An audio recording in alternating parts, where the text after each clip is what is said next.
All right, let's begin with the top story at this hour. Prime Minister Narendra Modi is on a two-day visit to Japan, where he will be attending a summit of the Quad leaders, which is aimed at further bolstering cooperation among the member nations and also discussing developments in the Indo-Pacific region. Now, on the sidelines of the Quad summit tomorrow, Prime Minister will also be holding bilateral meetings with US President Joe Biden and also Australian Prime Minister Anthony Albanese.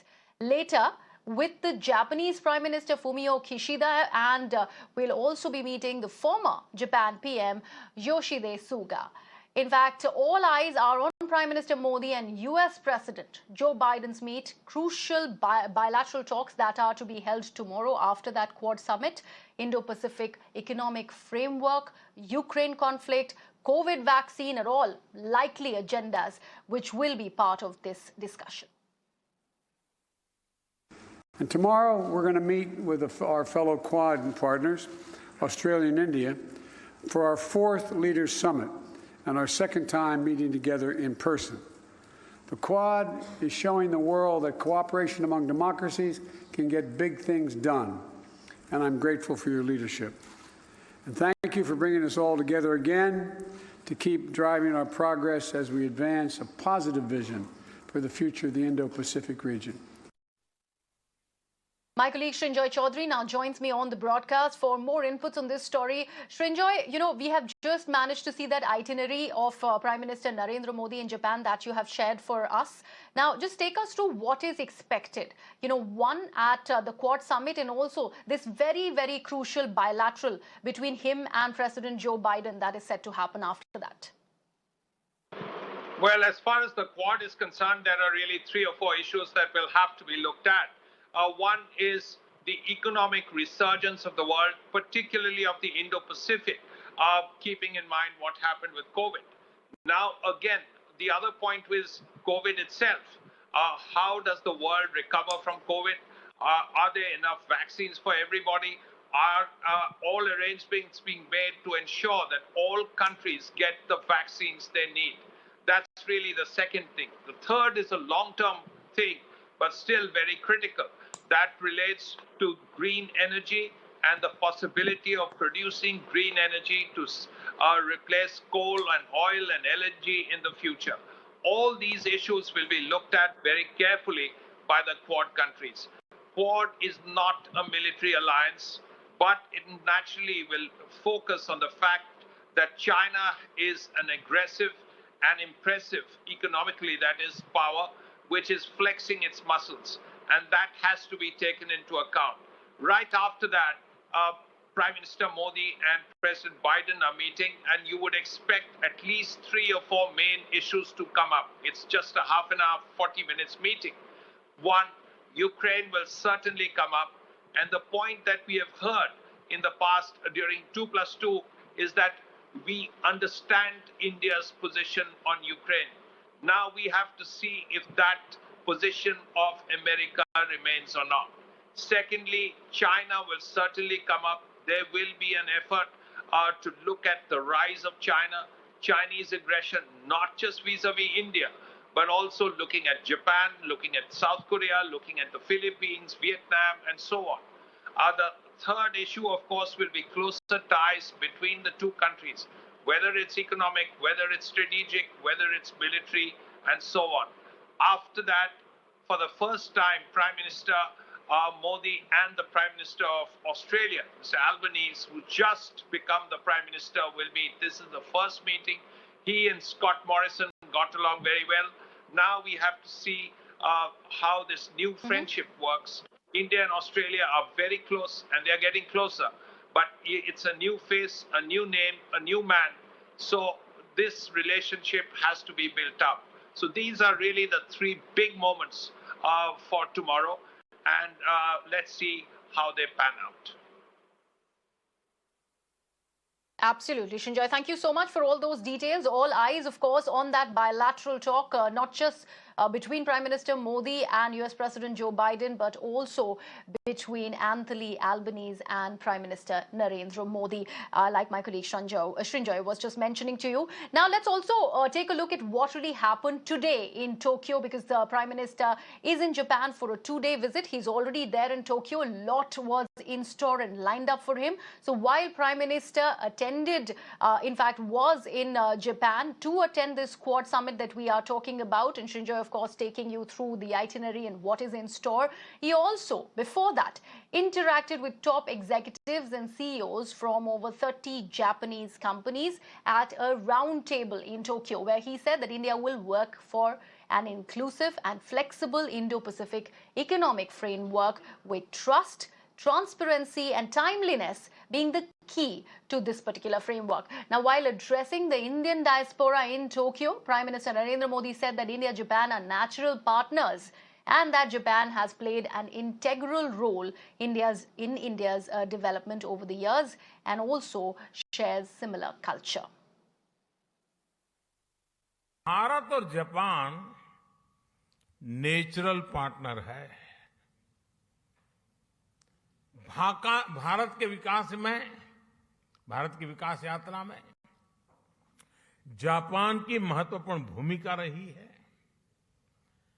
Japan से हमारा रिश्ता आत्मीयता का है, अध्यात्म का है। Japan से हमारा रिश्ता सहयोग का है, अपनेपन का है, और इसलिए एक प्रकार से इस रिश्ता हमारा सामर्थ्य का है, ये रिश्ता सम्मान का है, और ये रिश्ता विश्व के लिए साझे संकल्प का भी है। जापान से हमारा रिश्ता बुद्ध का है, बोध का है, ज्ञान का है। And earlier today, Times Network senior editor Madhavdas Gopalakrishnan spoke to the members of the Indian community in Japan on Prime Minister Narendra Modi's speech and also his vision. Let's take a look. This comment we also heard in Modi's Denmark and Germany event also, and this is the same thing in Japan, because this is an inspiration that basically now everybody knows, all Indians wants to go to the foreign and just see the Europe and Americas and all these things, and also come to the Japan. But now it's a time that we should invite them in India, because India is a progressing country now. So for me it is the net zero which he mentioned about the clean energy sources. So as India and Japan entered into the nuclear deal in 2016, so I am very much looking forward for the very progressive outcomes of this nuclear cooperation. Okay. Yeah, and including the hydrogen fuel cells. Okay. Even in Japan, we are running the buses here based on hydrogen fuel cells. Okay. So we are in the semiconductor business and manufacturing in India under the India Manufacture Program. So we are just, we started our initiative in Bangalore. We are going to expand it, and Prime Minister Narendra Modi's idea was excellent, and he just gave us a great inspiration. He's a man of vision, as we always see, and today also he proved that correctly, because he touched upon so many different topics within this small speech of him, right from how India emerged as a lifesaver after Corona shock. Then he introduced or explained us how India's culture and Japan's culture resembles by naming like Ganesha is called Khangiten, then Saraswati is called Benzaiten. India and Japan, genetically they are connected to each other. Okay. Why do you say that? Why? Because, the culture is same. Okay, the friendship is same, that's what I feel actually. So when they are genetically connected, it is easy for us to connect in many ways.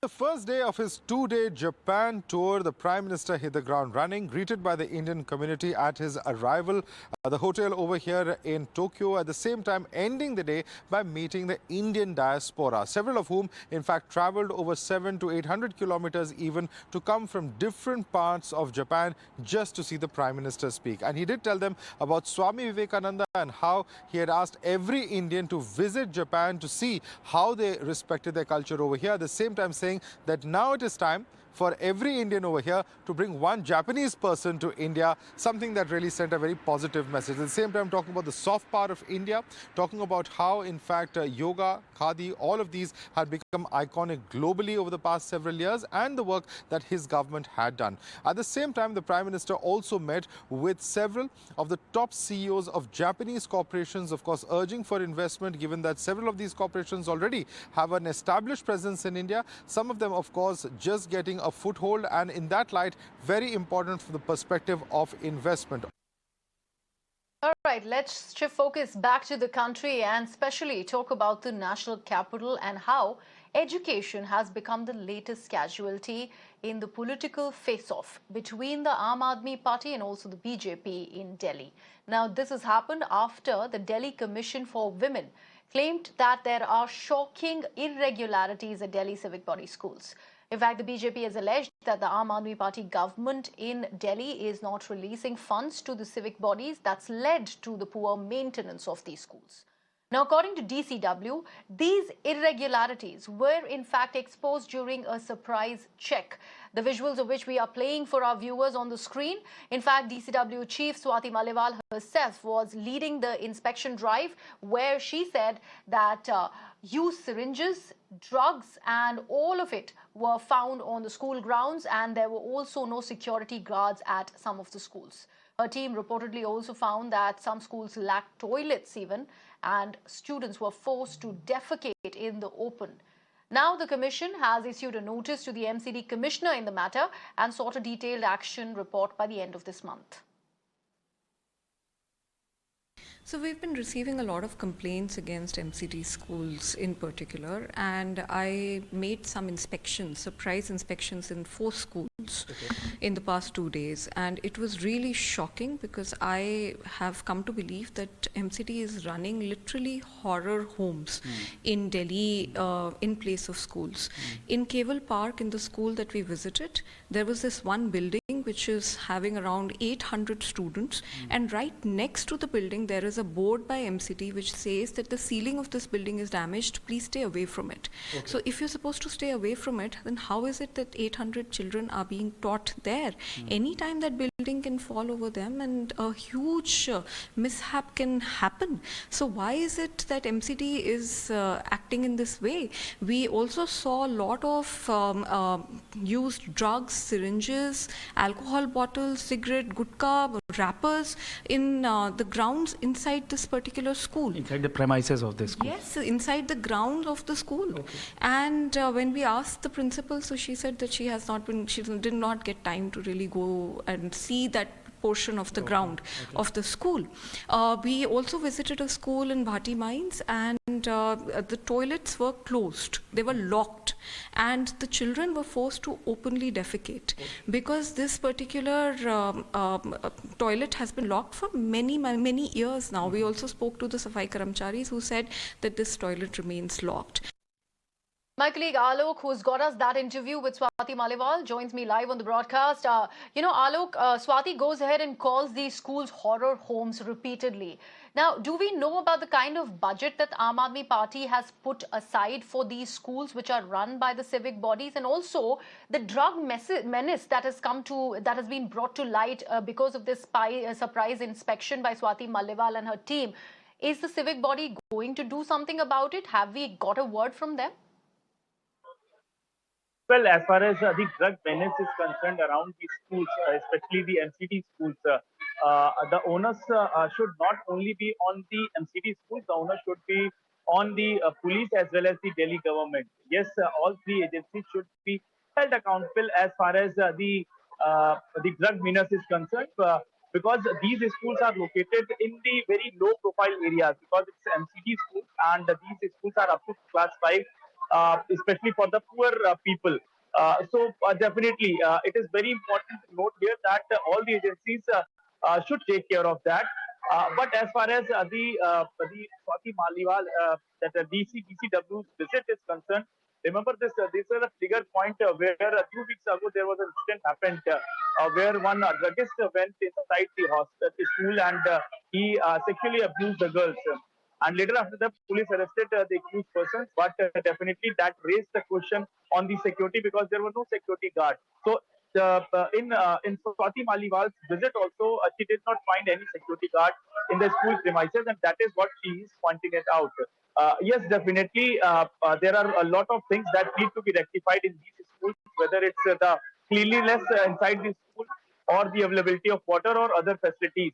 And everybody knows about that fact that the MCT schools are not in very good shape. So definitely the politics is also going on it. But as far as the Swati Maliwal's this visit is concerned, definitely the MCD, the commissioner should take care of that and do the needful. Thank you.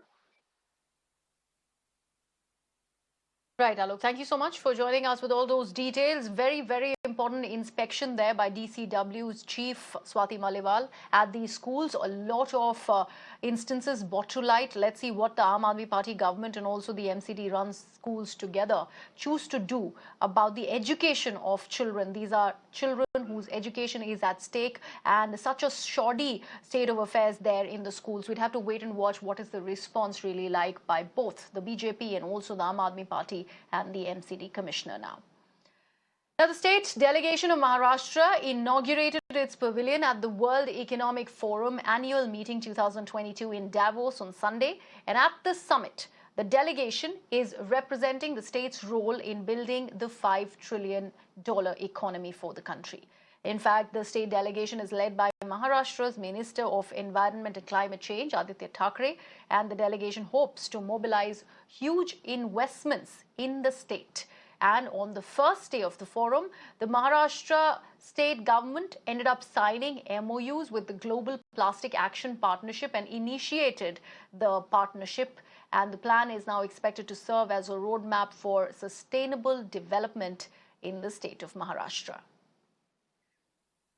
So this is what has come out of Davos. This delegation that was led by Aditya Thackeray hopes to mobilize huge investments in the state of Maharashtra. The plastic menace, which is not just ridden the entire state of Maharashtra, but also various other parts of India, is something that is high on agenda. That was part of the discussion. There were MOUs that the government of Maharashtra signed with the Global Plastic Action Partnership. So that is in motion, that plan is in motion, and that in fact is expected to serve as a roadmap for the sustainable development in the state. My colleague Ketan now joins me live from the Mumbai newsroom. Mumbai, like I said, in fact, Ketan, I was just mentioning about this entire Maharashtra Plastic Action Partnership and MOUs that have been signed vis-a-vis that, which will of course serve as a roadmap for sustainable development in the state. Is it specifically to do with the state of Maharashtra that Aditya Thackeray is here talking about, or is it going to in fact serve as a roadmap for the country? Because we've not just seen plastic menace in the state of Maharashtra, we've seen ample examples of what has come to light from Uttarakhand and other places as well.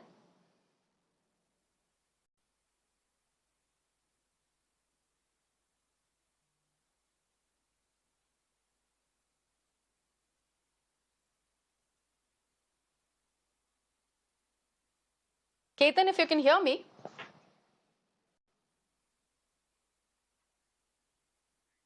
All right, I don't think we have that link with Ketan proper. He's not able to get my audio. Meanwhile, we will continue to track in all the developments on this story. That state delegation of Maharashtra inaugurating the pavilion at World Economic Forum Annual Meeting 2022 in Davos that happened this Sunday. In fact, Ketan is back with me on the broadcast. Ketan, I was talking about, this particular MOU that has been signed by the government of Maharashtra with the Global Plastic Action Partnership that has been initiated. This obviously is being touted to be the roadmap for sustainable development of the state of Maharashtra. But don't you think that this should be leading the way for the rest of the country as well? Because plastic menace is not just restricted to the state of Maharashtra. We've seen ample instances of such a thing being reported out of various other parts of the country, Uttarakhand being the very recent example. Absolutely, Griha. And Aditya Thackeray clearly wants to lead by example, as it shows amply, because today was an action-packed day, and Maharashtra signed this MOU with the Global Plastic Action Partnership. And also, as I speak, a while ago, Aditya Thackeray has tweeted that he met the Netherlands Environment Minister for collaborative partnership on the solid waste management and climate change mitigation front. So, in the Maharashtra entourage, you have the industry minister, you have the power minister. There is a lot of talk about getting investment to the state. However, the fact that the delegation is led by the environment minister shows that, as you said, sustainable development seems to be a priority here for Maharashtra. And also, I would like to add to this, Griha, that in 2018, Maharashtra was the first state to ban single-use plastic. And Europe and the Nordic nations really lead the way when it comes to also sustainable development. At the same time, managing your waste, be it the dry waste or wet waste, and using it in a more sustainable fashion. So there are a lot of lessons here to learn. And the biggest problem in learning lessons is adamant politicians and politicians who are not willing to implement best practices. So if someone does, then it's worth applaud and it's worth emulating. Absolutely, Ketan. Thank you so much for joining us with all those details there. Now, let's get you an important update. It has been 2 days since the centre, in fact, slashed the excise duty on fuel, but politics continues unabated over it still. Now, this time, Union Petroleum Minister Hardeep Singh Puri himself waded into the entire debate. Now, after 4 states that include Maharashtra, Kerala, Odisha and Rajasthan cut the VAT on fuel following the centre's move, Puri took to Twitter to slam these opposition rule states and said that Rajasthan, Maharashtra and Kerala are trying to claim undue credit for the actions that are being taken by the centre. Meanwhile, Bengal Chief Minister Mamata Banerjee also jumped the gun and she claimed that Bengal is giving the highest rebate when it comes to petrol and diesel. Important to note here is that Bengal has not cut VAT on fuel after centre's recent move. এই ট্যাক্সটা rebate করার জন্য আমরা 2 টাকা 80 rebate করার জন্য total concession tax নিয়ে 1 টাকা 80 এবং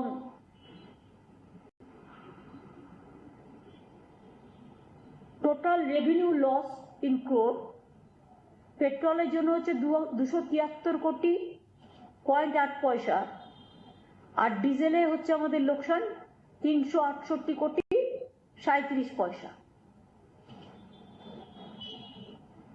অর্থাৎ 641.45 crore আমরা কিন্তু লস করছি রাজ্যগুলোর রেভিনিউ থেকে। Now, amid concern over monkeypox, Tamil Nadu Health Secretary Radhakrishnan has written to all the district collectors now, and the officials have been asked to stay on high alert over the suspected cases of monkeypox virus, including those who have travelled in the last 21 days to the country that has recently been having an effect of the virus. In fact, this has come after Maharashtra also made a similar move. In fact, the Maharashtra Health Department had earlier set out a directive to keep a watch on the monkeypox cases and informed all the district health authorities to stay on guard for the same. My colleague Dharani now joins me live on the broadcast. Dharani, like I was mentioning, that after Maharashtra, it's Tamil Nadu now holding guard against these suspected monkeypox cases. Do we have any such cases in the state? Do we have any information on any kind of numbers? No, fortunately, we don't have any cases right now. We don't have any case of monkeypox report in Tamil Nadu.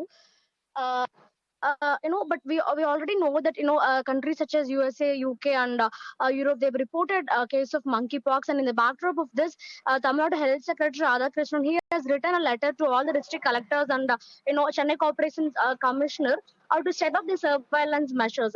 In his letter, he has told that if any person is coming to the healthcare facilities with unexplained rash, and if any person who has traveled to countries such as UK, US, Europe, all these countries, they've reported monkeypox already. So if any person who has traveled to these countries, in the last 21 days, if they are coming to the healthcare facility with some unexplained rash, or these persons should be tested immediately for monkeypox. And if a case is detected, the contact tracing has to be initiated immediately to identify the contacts of the patient in the last 21 days. So that's the suggestion that we are getting from the Tamil Nadu Health Secretary, and he told the same thing to the district collectors and Chennai's Corporation Commissioner as well. And he has also told all the healthcare facilities to set up surveillance and preventive measures.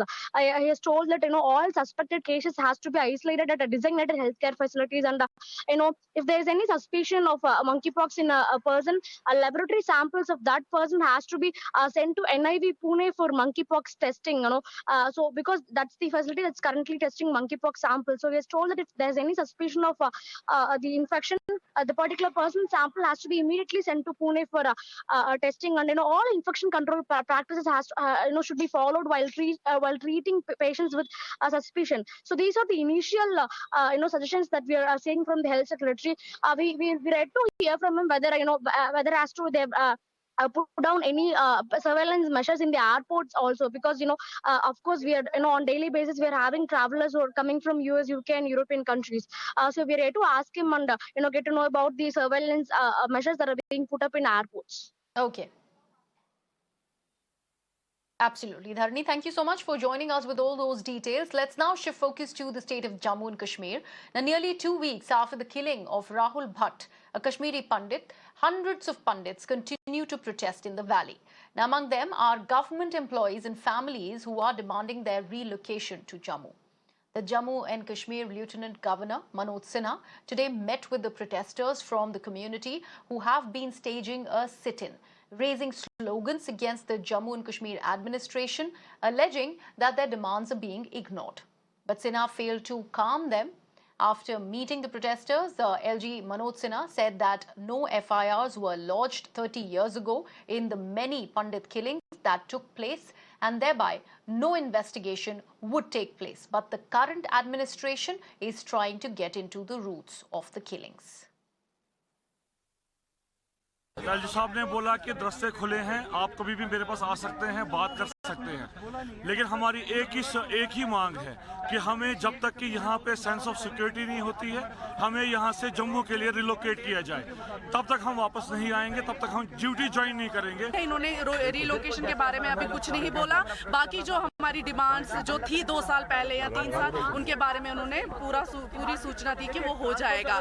But आपको सबको पता है कि हम क्या चाहते हैं, हम सबसे पहले अपनी सेफ्टी चाहते हैं, सिक्योरिटी चाहते हैं, और उसका सोल्यूशन एक ही है, दैट इज रिलोकेशन। आश्वासन तो यही है कि हमारी इनको देखेंगे, हमारे ग्रीवेंसेस को देखेंगे, वही बोला। अभी तो फिलहाल बातचीत चलती रहेगी हमारी, उन्होंने अब बुलाया है, हम जाएंगे, बात करेंगे, तो देखते हैं आगे कैसे क्या होता है।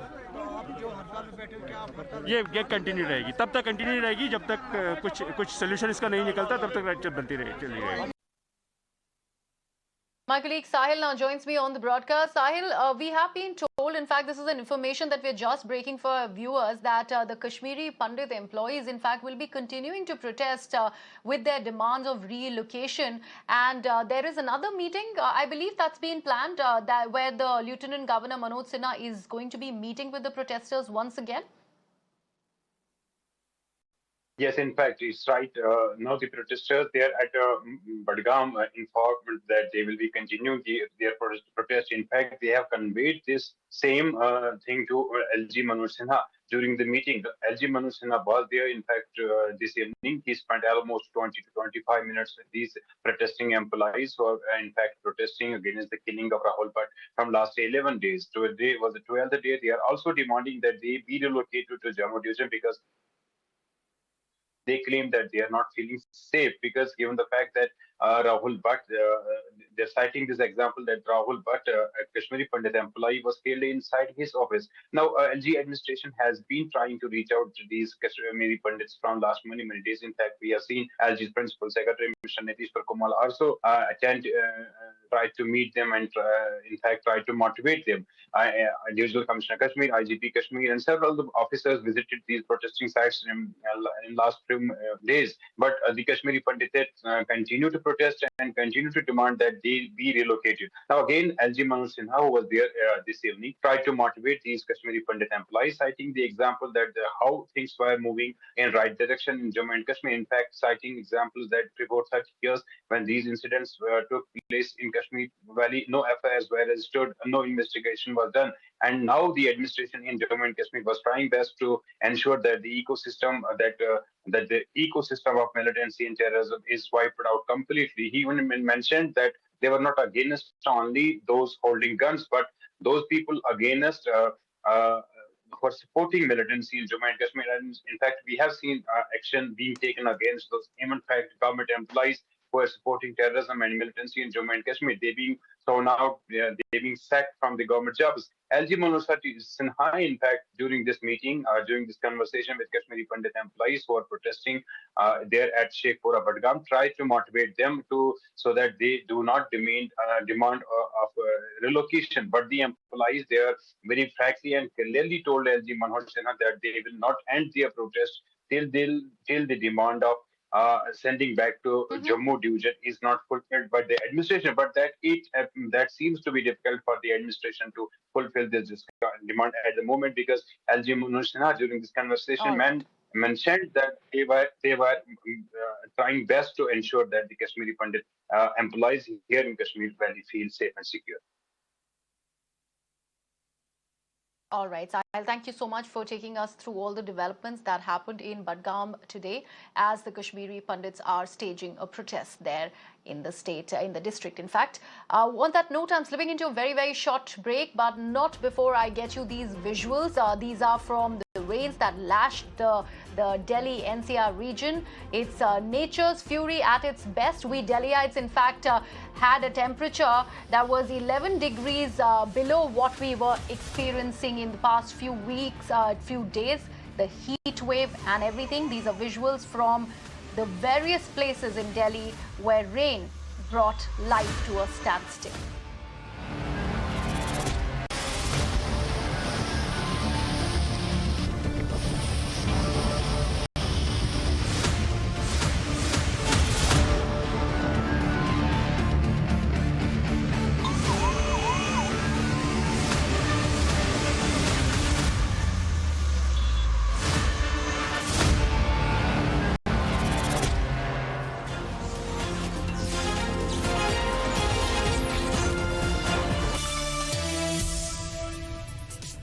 Delhi has a new Lieutenant Governor now. Delhi Chief Minister Arvind Kejriwal, in fact, welcomed LG Vinay Saxena, and he also mentioned through a series of tweets that the cabinet in the national capital will be cooperating with the new Lieutenant Governor.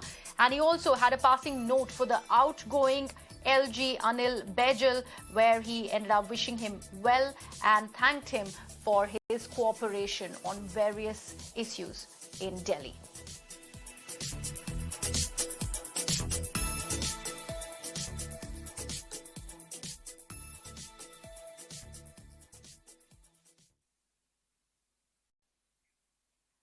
And staying with the national capital, the National Human Rights Commission has now issued a notice to the Delhi government and the police chief in connection with a major fire that broke out in Mustafabad, killing one person and injuring 6 others on 19th of May. This after several reports on the Mustafabad fire came to light. NHRC cited media reports and stated that the incident happened on the first floor of the building in a residential area where electrical items were made, and that the factory was reportedly being run without a license. The commission observed that the contents of the media report, if true, amount to violation of human rights of the victims. However, according to other reports, the national capital has seen more than 2,000 fire-related incidents in May this year, which have claimed at least 42 lives. If data from the fire department is to be taken into account, over 2,145 fire-related calls were received in the first 19 days of the month of May.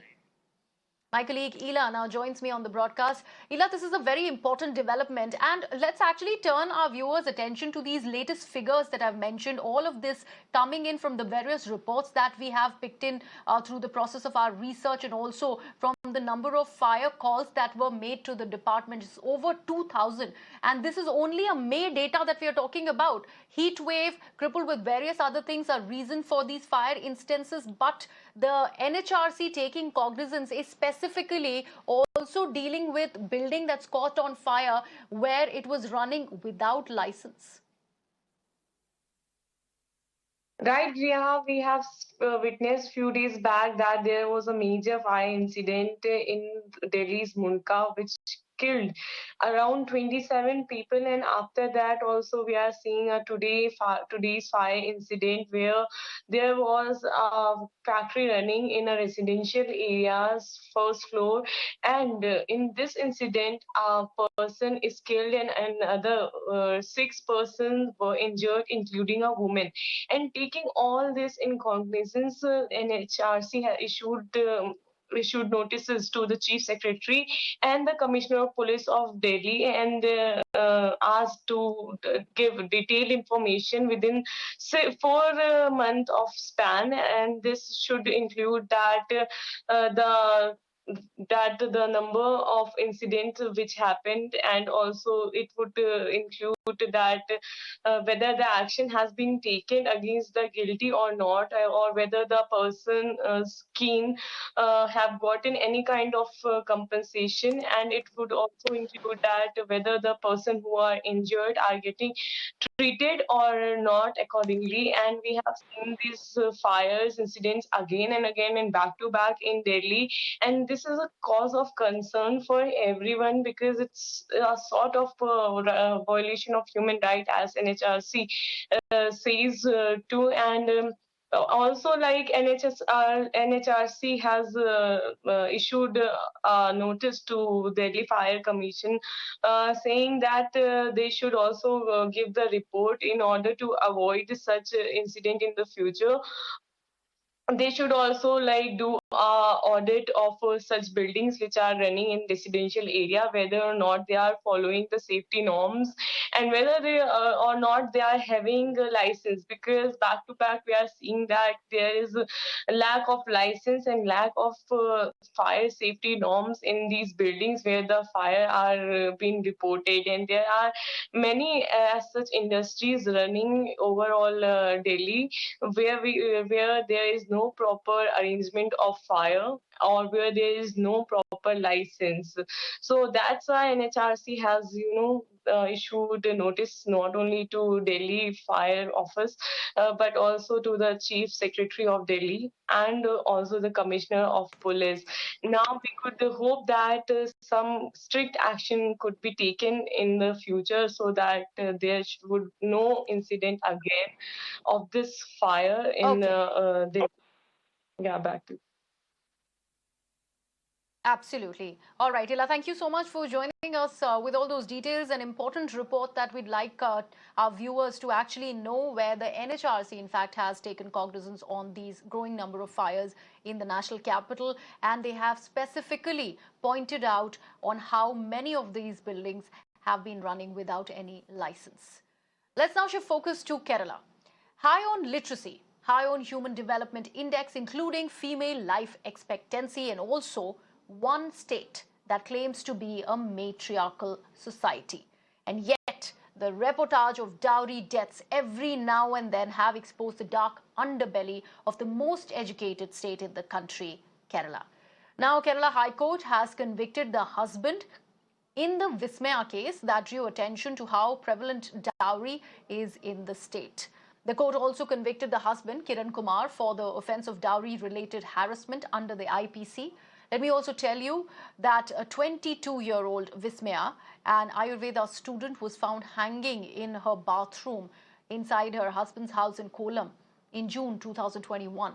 According to reports, a day before the incident, Vismaya had sent out WhatsApp messages to her relatives over the alleged harassment by Kiran over dowry, along with photographs of bruises on her body.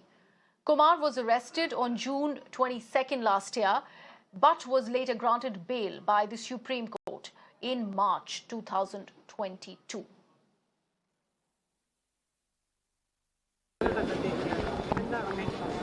അവൻ തെറ്റ് ചെയ്തു 100% തെറ്റ് ചെയ്തു കോടതിക്ക് നല്ല ബോധ്യമുണ്ട് കാരണം അതിനുള്ള തെളിവുകളെല്ലാം ഉണ്ട് അതെല്ലാം തെളിവെല്ലാം അവൻ്റെ ഫോണിൽ നിന്നുള്ള തെളിവാണ് അപ്പോൾ അത് കോടതി നല്ലവണ്ണം സമ്മതിച്ചു അതിനുള്ള ശിക്ഷയാണ് കിട്ടി ഈ ശിക്ഷയെന്ന് പറയുന്നത് നമ്മളെ സമൂഹത്തിൻ്റെ ഒരു മെസ്സേജും കൂടിയാണ് എല്ലാവർക്കും ഇതൊരു പാഠമായിരിക്കട്ടെ എന്ന് പറയുന്നു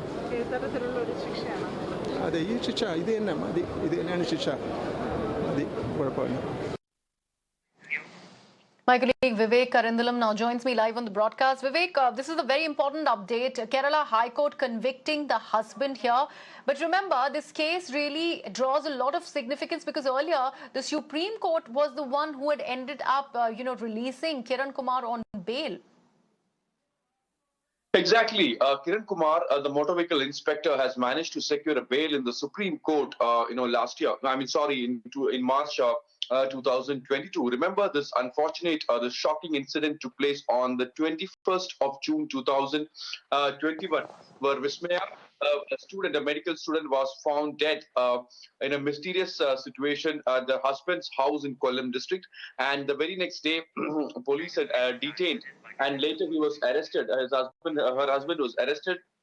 After a thorough investigation, it was found that this was a clear charge, the clear case of abetment to suicide, and also she was mentally, physically tortured for dowry, not just by her, but by husband, but also her in-laws in detail. And it was the digital evidence which has actually helped the police crack this entire thing. Remember, just 9 days after this particular incident, Vismaya had sent a voice clip to her father explaining the condition, the kind of mental, physical torture which she underwent at her husband's house. And this is actually cracking this entire case. Now, he's been convicted tomorrow by 11 o'clock. By the same time today when he was convicted, the quantum of punishment will be pronounced by the Kollam Additional Magistrate Court.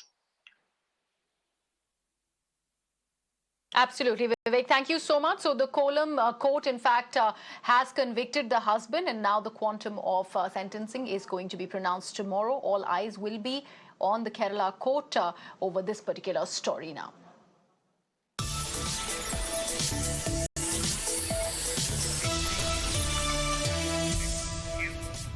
Getting you some breaking news now. The Union Minister of Health and Family Welfare, Dr. Mansukh Mandavia, has addressed the 75th session of World Health Assembly. WHO headquarters, Geneva, is where this has happened. And he has, in fact, raised dismay and concern over WHO's recent exercise on all the causes of excess mortality that have been reported out of the country as per the WHO. In fact, country-specific authentic data published by India's statutory authority has been disregarded, is what his claim is. These are claims by the Union Minister of Health and Family Welfare, Dr. Mansukh Mandavia. He was speaking at the World Health Assembly at the WHO headquarters in Geneva, and he's clearly underlined that India's statutory authority has been disregarded when it comes to picking up authentic data on COVID-related mortality or deaths in the country. Let's now shift focus. Tourists in Madhya Pradesh's Satna were hanging by a thread, and quite literally so. This as a ropeway was halted in the district for stormy weather conditions that were reported in Madhya Pradesh. Now the tourists were stranded mid-air for 1.5 hours. Reports also suggest that the ropeway was operational despite a warning by the weather department of extreme weather conditions in the area. Remember, the incident comes weeks after 3 people were killed and 12 others injured in a ropeway tragedy in Jharkhand's Deoghar district. The Delhi court has extended the CBI custody of S. Bhaskaraman, who who's a close aide of Congress leader Karti Chidambaram, by 3 days in an alleged visa scam case. Bhaskar Raman was arrested for his involvement in an alleged bribery case of 50 lakh rupees for clearing the visas of more than 250 Chinese citizens working at the power company in Punjab. Earlier, he was questioned by the agency on the 17th of May. The CBI also conducted raids at 9 locations belonging to former Home Minister P. Chidambaram and his son Karti Chidambaram, who is now expected to appear before the agency after he returns from overseas on the 24th of May. My colleague Nilashish now joins me live on the broadcast. Nilashish, Karti returns to the country tomorrow. He's all set to be questioned by the CBI. What else is expected in the case? Because he clearly looks like he will be in the dock because the remand of Bhaskar Raman has also now been extended. Well, absolutely. That was one of the main contentions as far as the CBI is concerned. They said to the court, in fact, today, that they sought 5 days of police custody of Bhaskar Raman because Karti Chidambaram is due to return on the 24th of May, which is tomorrow, return to India. And he has been asked by the Supreme Court to, in fact, join the probe within 16 hours of his return. So effectively, on the 25th of May, they do expect Karti Chidambaram to join the probe.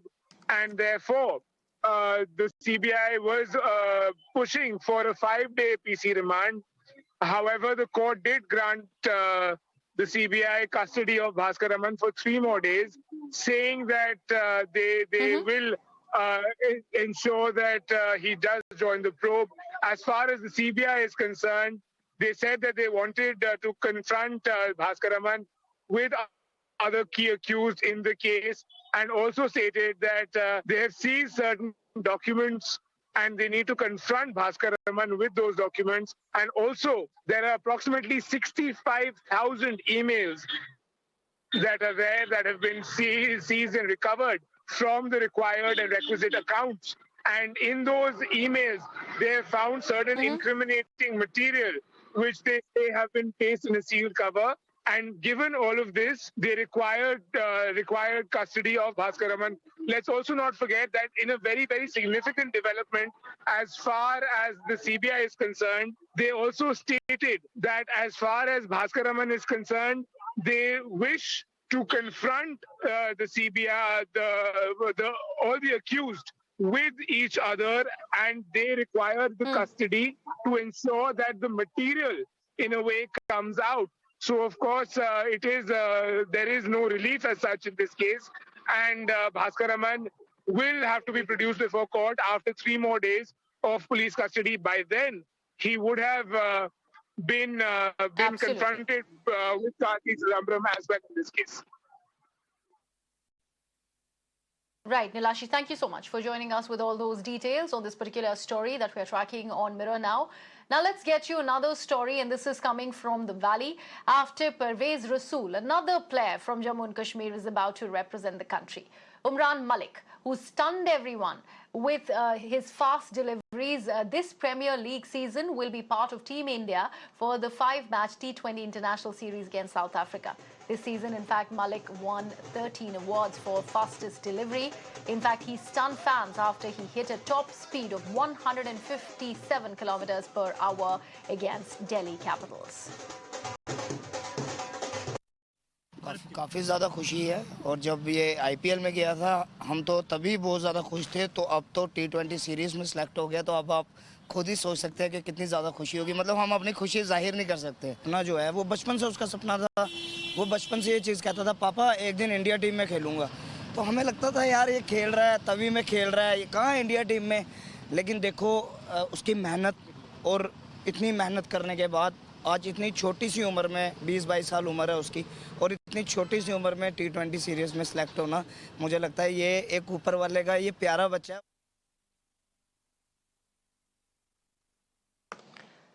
That was Umran Malik's brother actually talking about the kind of happiness that he's brought to the family, calling Umran Malik the son of India, who is all set to don the blue for Team India. Let's shift focus now. Putting his weight behind Taiwan, US President Joe Biden promised to intervene militarily and defend the country if China were to launch an invasion on it. However, China was quick to issue a reaction to Biden's statement by expressing dissatisfaction and resolute opposition to Joe Biden's remarks. In fact, Foreign Ministry spokesperson Wang Wenbin said that China will take firm action to safeguard its sovereignty and security interests. The developments come after an audio leak of a top-secret meeting of People's Liberation Army revealed China's detailed plan to attack Taiwan. Are you willing to get involved militarily to defend Taiwan if it comes to that? Yes. You are? That's the commitment we made. 中方对美方的言论表示强烈不满和坚决反对。